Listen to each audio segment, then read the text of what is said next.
샬롬 할렐루야. 레위기 1장 10절에서 13절이요. 만일 그 예물이 가축대의 양이나 염소의 번제이면 흠 없는 수컷으로 드릴지니 그가 제단 북쪽 여호와 앞에서 그것을 잡을 것이요. 아론의 자손 제사장들은 그것의 피를 제단 사방에 뿌릴 것이며 그는 그것의 각을 뜨고 그것의 머리와 그것의 기름을 베어낼 것이요. 제사장은 그것을 다 제단 위에 불 위에 있는 나무 위에 벌려 놓을 것이며 그 내장과 그 정강이를 물로 씻을 것이요. 제사장은 그 전부를 가져다가 제단 위에서 불살라 번제를 드릴지니 이는 화제라. 여호와께 향기로운 냄새니라. 아멘. 양과 염소를 번제로 드리는 절차와 영적인 의미 그리고 이에 담긴 하나님의 긍휼과 사랑에 대해 살펴봅니다. 구약의 제사법은 우리의 예배와 밀접한 관계가 있는데 번제란 오늘날 각종 절기 예배들을 포함한 모든 주일 예배로서 내가 살아계신 하나님을 인정하며 나의 하나님으로 고백합니다 하는 믿음의 표현입니다. 제사함 받고 하나님의 말씀 가운데 거함으로 하나님께 지킴받고 보호받을 자격을 얻게 되는 필수적인 제사이지요. 그런데 구약시대 사람들이 범죄를 드릴 때마다 항상 송아지로 제물을 삼아야 한다면 한 가지 문제가 생길 수 있지요. 오늘날도 송아지는 비싼 것인데 가축이 귀하던 시절의 때를 따라 흠없는 송아지를 잡아서 번제로 드려야 한다면 가난한 사람들은 어떻게 해야 하겠는지요. 레위기 2장 10절을 보면 만일 그 예물이 떼의 양이나 염소의 번제이면 흠없는 수컷으로 드릴지니 했고 레위기 1장 14절에는 만일 여호와께 드리는 예물이 새의 번제이면 산비둘기나 집비둘기 새끼로 예물을 삼을 것이요 했습니다. 원래 하나님께 번제로 드리려면 흠 없는 숫송아지가 가장 적합하지만 어떤 사람들은 소를 드릴 형편이 되지 않았죠. 그래서 하나님께서는 자비와 긍휼하심 가운데 각 사람이 상황과 형편에 따라 그 송아지를 드릴 수 없는 사람에게는 양이나 염소를 그보다 더욱 가난하여 그조차 구할 수 없다면 비둘기를 번제로 드릴 수 있게 하셨지요. 소와 양이 하나님께 드리는 예물로서 적합한 이유는 설명드린 바가 있고요.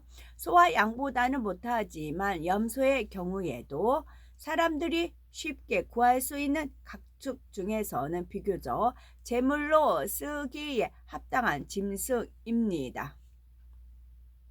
초식동물로서 다른 짐승들보다는 유순한 편에 속하고 젖이나 가죽을 주며 고기를 제공하여 유익을 주는 짐승이지요. 가장 가난한 사람들에게 허락하신 비둘기 역시 온순하고 영리하여 길들이기 쉬운 짐승으로 하나님께 드리기에 적합한 제물입니다. 각 사람의 상황과 여건에 따라 번제를 받으시는 하나님께서는 오늘날 우리의 신앙생활에서도 각 사람의 능력과 수준을 고려하여 예배를 받으십니다. 예를 들면 우리가 예배를 드릴 때에도 각 사람의 지능, 학력, 나이 등에 따라 말씀에 대한 깨우침이나 은혜가 다 다르죠.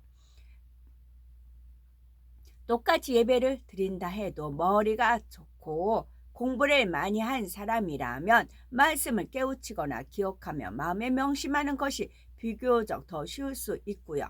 그러나 하나님께서는 너는 머리가 나빠서 잘 깨닫지 못했으니까 예배를 제대로 드리지 않았다 하시는 것이 아니라 성령 중심으로 하나님께 예배하고자 하는 사람이라면 그의 중심을 받으시고 너는 향기로운 예물을 드렸다 인정하십니다. 또 연로한 분들 중에 연세로 인해서 말씀을 잘 이해하지 못하거나 기억하지 못하는 경우가 있죠. 이러한 경우에도 예배를 잘 드리고자 하는 간절한 마음으로 드렸다면 모든 형편을 아시는 하나님께서는 그 중심을 보심으로 긍휼히 여기시고 기쁨으로 예배를 받아주시는 것이지요. 우리가 기억해야 할 것은 이런 경우도 성령의 감동한 가운데 예배를 드리면 지혜나 지식이 좀 부족하거나 나이가 많다 해도 하나님의 능력이 임하는 것입니다. 성령의 역사 속에서 듣는 말씀을 능히 깨우치고 양식 삼을 수 있도록 도와주시는 것입니다.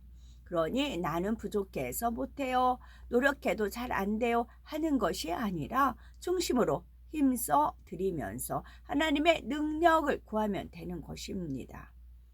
번제를 드릴 때 예물은 여러 종류가 있지만 하나님 앞에서 정작 중요한 것은 무엇을 드리는가가 아니라 얼마나 믿음을 가지고 중심을 다해 드렸는가 하는 점이지요.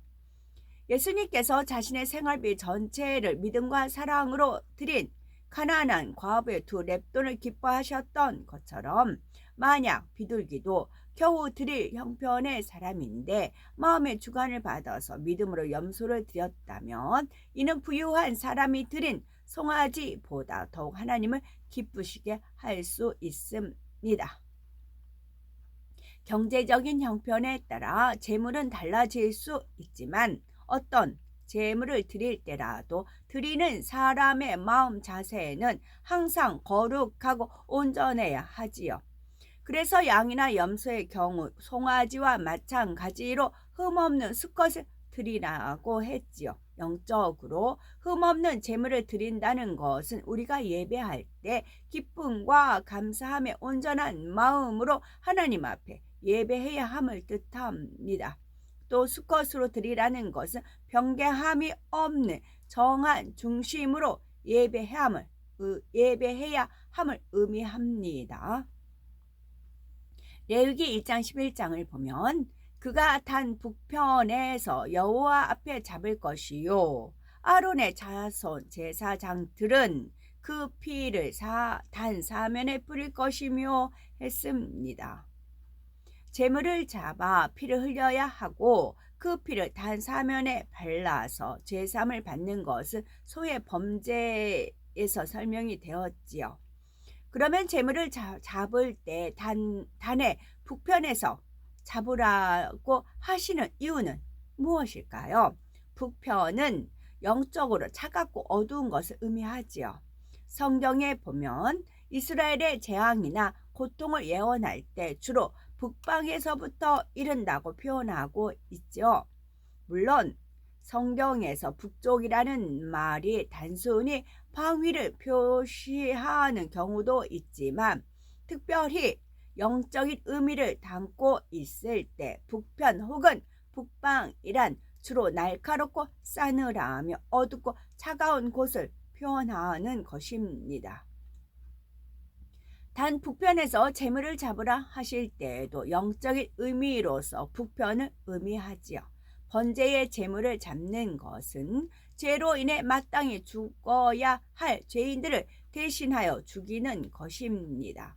죄인들이 받아야 할 사망의 저주가 재물에게 옮겨지는 것이지요. 거룩하신 하나님께서는 죄를 기뻐하지 않으시며 죄인들은 하나님과 끊어져서 버려집니다.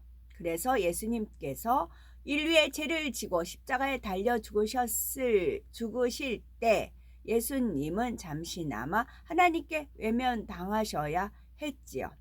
사역하시는 동안 항상 하나님을 아버지라 부르시던 예수님이셨지만 모든 인류의 죄짐을 지고 죽으시는 순간만큼은 거룩하신 하나님을 아버지라 부르지 못하고 하나님이라 부르시는 것을 볼 수가 있습니다. 마가복음 15장 34절이요. 성경 곳곳에 보면 죄인들이 가게 될 지옥을 표시할 때 바깥 어두운 데에 떨어져서 슬피 울며 이를 갈미 있으리라 했죠.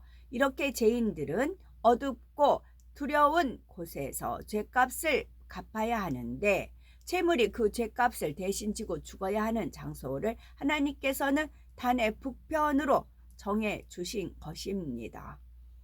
예수님께서 사람들의 죄를 지고 십자가를 지신 장소로 골고다 곧 해골의 곳이라 하여 그 지명만 들어도 어둡고 무서운 곳으로 죄의 값을 감당해 주셨습니다. 이렇게 죽음의 자리에서 예수님께서 서심으로 우리의 죄값을 사해 주셨기에 우리는 더 이상 어둡고 무서운 지옥에 가지 않고 밝게 빛나며 영광스러운 천국에서 영원히 행복을 누릴 수 있게 된 것이지요. 다음으로 제물의 피를 단사면에 뿌린다는 것은 이미 소의 번제에서 말씀을 드렸고 우리가 동서남북 어느 곳에서 지은 죄든지 모든 죄를 사하는 의미로 피를 단사면에 뿌리는 것입니다. 진리에서 벗어나 생각하고 행한 모든 일들을 사함받기 위한 것이죠. 이렇게 사함받은 후에는 다시는 번제치 않고 하나님께서 원하시는 길로만 가며 진리로만 행할 수 있어야 하는 것입니다.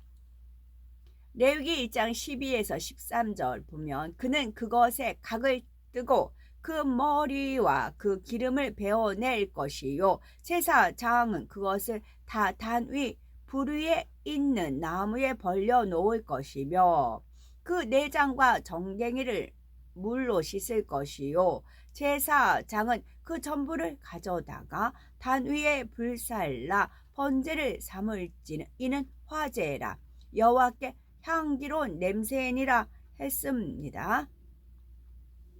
제물에 각을 뜨는 것은 질서를 쫓아 예배의 순서가 정해져 있는데 모든 순서들은 다 온전히 드려야 온전한 범죄가 되는 것입니다.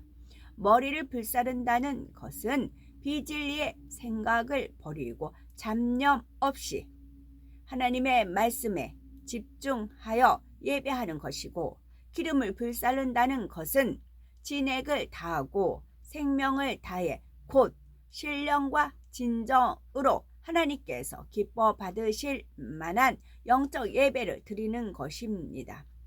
단 위, 불 위에 나무를 벌려 놓는 것은 예배 드릴 때 하나님의 모든 말씀을 성령의 감동으로 깨우치고 양식 삼아야 하며 내장과 정갱이의 더러움을 물로 씻는 것은 하나님의 말씀을 통하여 죄악의 더러움을 다 씻어 내야 함을 의미하지요. 사람들은 몸으로 범죄하여 남을 속이고 욕하고 때리며 각종 죄를 범하지요.